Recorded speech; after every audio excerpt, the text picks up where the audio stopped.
friends, I am back, and as promised, we are going to be talking all about Genie Plus at Disneyland Resort.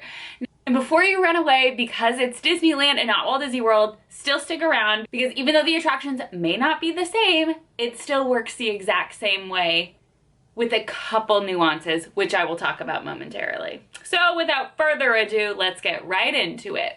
Here we go. Now, full disclosure here, I always get so nervous to talk about Genie Plus. Obviously, I talk to my clients about it, whether it's setting up a phone call, a very thorough document, however they prefer to retrieve the information, because it is a lot. And as somebody who is not familiar with the Disney parks, the new Genie Plus system, individual lightning lane, virtual queue, whatever, confusing. Let's just face it. But I am here to give you just a one man's journey through Disneyland with Genie Plus and make it as simple as I possibly can. Now, there are so many blogs and vloggers out there who have talked in depth about what Genie Plus is, so I will briefly touch on that, but I'm not here to give you a full 30-minute lecture. I can give that to you if you were a travel client, things like this, but here we're just giving you a basic overview. So Genie Plus has been around for a little over a year now. It is the new Fast Pass Plus system, or what it was at Disneyland was, oh my gosh, I don't even remember what it was called. Max Pass at Disneyland used to be. So with Genie Plus, it is $25 at Disneyland, no matter what, $25. You do get a discount if you're a Magic Key holder, per person per day, and you can still advance purchase it. Now, that's different for Walt Disney World. You cannot purchase it in advance. You have to purchase it morning of. Why those are different, I don't know. Another thing with Genie Plus is, although you can purchase it ahead of time at Disneyland, you cannot make your first selection until you have entered the park. Whereas Disney World, you do it at 7 a.m. from wherever. At Disneyland, you have to be tapped into the park, meaning your ticket had to be scanned already into Disney California Adventure or Disneyland Park. Now, for our day, we started at Disney California Adventure, and then we hopped to Disneyland and then back to DCA to end the night. On this particular day, the park opened at 8 a.m. Now, early entry starts at 7:30 for guests staying on Disneyland property, but we were not. So we walked into the park and we were tapped in by 7:58. Now, here's the thing, that if you watched my video last week, when we entered the park, we could have walked onto almost any ride. Probably not Radiator Springs Racers, we would have had to still wait for that, but every other ride was less than a 5-minute wait. So technically, you do not need to start your Genie Plus right away, but I like to. So immediately we made a Genie Plus for Mission Breakout, which again was, it posted 10-minute wait anyway just for standby, but that's what we did because once, and I did not ride this, please keep that in mind. Now again, I am telling you what we did on our vacation, but what you should do is different. If you're somebody who is oh, I'm gonna wanna ride these rides multiple times per day, then this is what you would do. You would go into DCA right at open.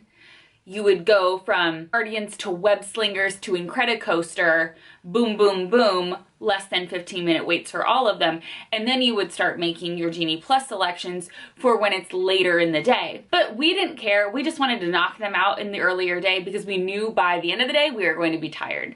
So this is how we did it. I would not recommend it for those who actually are trying to make the most out of the system by skipping longer wait times, riding them multiple times, things like that. That's just not what we did though. I really hope, I truly feel like I am speaking a different language. Whenever you make your first Genie Plus, so for example, it was from 8:10 to 9:10 was Guardians. At 8:10, once you tap in, you are able to make your next Genie Plus selection, which I did. I immediately, again, made it for 8:20 to 9:20 for Web Slingers. That's just silly. That doesn't make sense.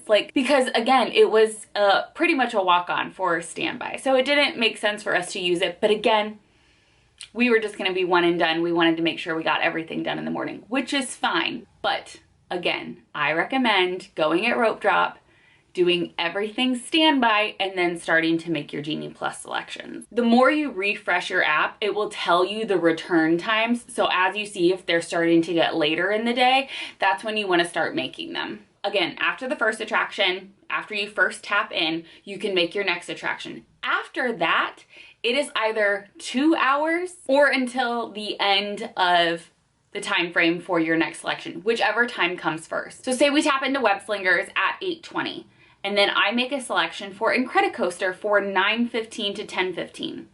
Well, technically, it would either be 2 hours after 8:20 that I made that selection, so 10:20, or after that next selection's time frame has passed, so 10:15. So in this case, 10:15 is earlier. That is what I would do. But what's so great is the app actually tells you the next time you are able to make a Genie Plus selection. So I would just keep following that. Every time you make one, just keep an eye on when you're able to make your next Genie Plus selection. So like I mentioned, yes, I did make a Web Slingers from 8:20 to 9:20. We could have walked on very easy, but I'm gonna get past that and just tell you what we did. So we went ahead and tapped in right at 8:25 and got onto the ride about 8:29. So because of that, we actually took a break to wait for later in the day for Genie Plus selections over at Disneyland, because we knew we were going to get a lot done at DCA that morning. So we wanted to wait a little bit until the time slots got later. So instead of making another Genie Plus right away at DCA, we actually walked over to Incredicoaster and did standby. We walked into the queue at 8:43 a.m. and we were on the ride by 8:50 a.m. So again, 3 attractions that we did not need Genie Plus for that we could have completed in the first hour. After this, around 9:10, 9 o'clock, we went over to Avengers Campus and had breakfast at Pim's. And then at 9:33, I kept refreshing and found a Space Mountain from 11 to 12. I just grabbed that because what's great is that even if we weren't going to make it over by 11, you can now modify your Genie Plus selections for later times as long as you just keep showing. So I wanted to make sure that we have secured Space Mountain and maybe for a later time. So I just grabbed it right at 9:33 for 11 a.m. to 12 p.m. After this, we just kind of like walked around DCA. We walked through Pixar Pier, checked out Bing Bongs, did a little meet and greet with Nick Wilde. Then we went merch shopping. It's one of our favorite things to do. And this brings us to around like the 10:20, 10:25 mark. At 11 a.m., that's when our Space Mountain time started, but we were not ready to ride Space Mountain yet. So I went and modified it from the 11 to noon slot to 1:25 to 2:25 p.m. You have to make sure that you modify it before your time frame ends, otherwise you will not be able to and you lose that Genie Plus selection. So since I made the Space Mountain selection at 9:30 a.m., at 11:30 a.m. is when I was able to make my next Genie Plus selection. And I made that for Haunted Mansion from 1:20 p.m. to 2:20 p.m. Now, that's what's, as you'll notice, my Space Mountain was 1:25 to 2:25. You can stack them as much as you want. Like, they can all be at the same time frame. That's absolutely fine. And a reminder that you can tap in 5 minutes before your Genie Plus selection and up to 15 minutes afterward. You do want to try to make sure you are within that 1 hour period, though. Do not try and come any earlier than that or any later than that, because every cast member has the right to refuse you on the attraction. So because I then made that selection at 11:31, it ended up being, my app then told me I could make my next selection at 1:31. After that, it was around noon and we decided to get our first cocktail of the day. So we went to Lamplight Lounge Boardwalk Dining, which was closed for like seating for some reason, but we were able to get a drink to go. So that is what we did. After we had our drink, we decided that that is when we would head over to Disneyland Park, because we did have some Genie Pluses lined up. At around 1:15, we decided to go into Galaxy's Edge because on our to-do list for this trip was to see the Mandalorian and Grogu. And right when we walked in, we see him way ahead with his little satchel, so we ran up. It was amazing. One of the highlights of my trip, honestly. This was around like 1:20 p.m. Before we headed over to the Disneyland Park, it was 1 p.m., so we stepped aside and then made our virtual queue for Mickey and Minnie's Runaway Railway. For the virtual queues, if they have them, they usually do them at 7 a.m. and at 1 p.m. inside of the park. But actually they just announced it where not every day will have a virtual queue, so you just have to check on your app each day that you are there to figure out if Mickey and Minnie's has an in-person queue that you just have to go and wait in, or the virtual queue that you would do on your app. At 1:31, when I was able to make my next selection, we selected Big Thunder Mountain Railroad, which was already only 1:50 to 2:50 p.m. Now, the difference between Disney World and Disneyland is I feel like Walt Disney World Genie Plus attractions go out so much quicker than Disneyland's. Like Disneyland, you can redeem them almost immediately, if not a couple hours from now. Whereas Walt Disney World, some of the more popular ones, right at 7 a.m., you can't get one until 6 p.m. or they sell out almost immediately at 7. Like, it's wild that way. So from 1:31, it would either be 2 hours at 3:31, or because I made that attraction for Big Thunder Mountain Railroad from 1:50 to 2:50, I can now make my next selection at 2:50 p.m. So we tapped into the Big Thunder Mountain queue around 2:20-ish, and then afterward we decided to get a snack. So I had actually moved our Space Mountain again to 2:45 to 3:45. So at 3:30 we got into the Space Mountain queue and we were on at about 3:40-ish. At 3:15 I wasn't entirely sure what we were going to do for our next selection, so I just did It's a Small World from 3:30 to 4:30. The queue at this point was around 20 minutes, so not terrible. We could have absolutely waited standby, but why would we when we purchased Genie Plus? I also want to keep in mind that during this the Indiana Jones ride was down for refurbishment, and we do not do the Matterhorn because we are over 30 and our bodies hurt. So after Space Mountain, we went to Small World. We got on Small World around 3:55 and rode the ride. And after that, it was actually time for our boarding group for Mickey and Minnie's Runaway Railway. So we headed back to Toontown. And because the ride had so many difficulties throughout the day, the queue was incredibly long. So we did not want to wait. Again, because we had ridden it the day before, also with virtual queue. So we ended up just going back to Toontown and taking some photos. And then after that, we weren't quite sure what we wanted to do, but we knew we were ready to leave Disneyland, and we headed back over to DCA because the next thing that we needed to do was try and see if Oswald was there. And the characters for Lunar New Year were only meeting until 6 o'clock. So we wanted to make sure that we went over to see Oswald before our dinner reservation. At this point, it was around 5 o'clock and we had a dinner reservation at Lamplight Lounge at 5:20 p.m. We basically did almost all of the attractions that we wanted to do, especially the ones with Genie Plus. Not including the individual lightning lanes, which is Radiator Springs Racers, and then Rise of the Resistance is also an additional cost. So we did not want to do those. We were strictly just doing regular Genie Plus attractions with the lightning lane, not individual lightning lane.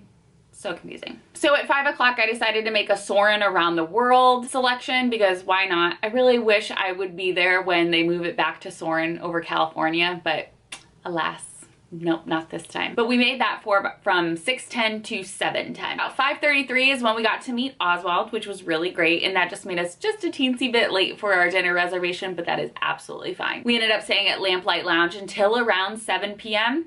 and then headed over to Soarin' for our last attraction of the day. We actually got stuck in the queue for a while at Soarin' because one of the theaters went down, so we actually didn't end up on the attraction until around 8:30. So after that, it was time for us to get a spot for World of Color 1, which started at 9 p.m. After World of Color 1, we hustled over to Disneyland Park to watch Wondrous Journeys that started at 9:35 p.m. And after that, we had a very full and fulfilled day, so we decided to call it and head back to the hotel. Now, I definitely think Genie Plus is worth it, especially if you are doing attractions the entire day. We were there for 3 days and only decided to do Genie Plus for 1 day because filling our day with back-to-back-to-back attractions, that is not what this trip was for us, but we did want to use 1 day of a bunch of attractions. Now, keep in mind that not every attraction does have Genie Plus. So like I was saying last week, a lot of Fantasyland dark rides at Disneyland Park do not offer Genie Plus. Pirates of the Caribbean is also a popular attraction that does not offer Genie Plus. So you're going to want to take advantage of those really low morning wait times to ride those, which is what I would do before you start to make your Genie Plus selections, since as you could see from my day here, that they do not run out as early as they do at Walt Disney World, and you're able to get a lot done in the morning, plus a lot of Genie Plus selections through the afternoon and evening time. Again, we could have done more. We were just absolutely exhausted and did not, but I definitely think it is worth it. If you have a trip coming up and you want more assistance with it, as a reminder, I am a travel agent who specializes in Disney destinations. One of the biggest parts of my job is making sure my clients feel comfortable using Genie Plus. There's a lot of tutorials, not only on TikTok, YouTube, whatever it may be, but I highly suggest downloading the Disneyland app or My Disney Experience for Disney World and getting a feel for your Genie day, the tip board, just kind of seeing how everything works. You can kind of see how times fluctuate and how it works at each of the parks. It's kind of nice to get a feel for that before you head there on vacation. I hope this was helpful and shows you what to do and what not to do, or maybe gives you some tips if you're looking for a little bit more of a laid-back adult trip as well. If you have any questions, feel free to reach out in the comment section, send me a message, anything like that. I'm happy to help. It can be really, really confusing, and I know that I need to make one of these for Walt Disney World. It's on my list of things that I need to do for my future trips. But thank you guys so much for watching. Make sure you stay tuned to my channel for new content that will be continuing to come out to help you with your future Disney vacation, no matter where it is, and just fun things along the way. Don't forget to subscribe, like, comment, share, all of those fun things, because it really helps me out. Thank you guys again, and I will see you all in my next video. Bye!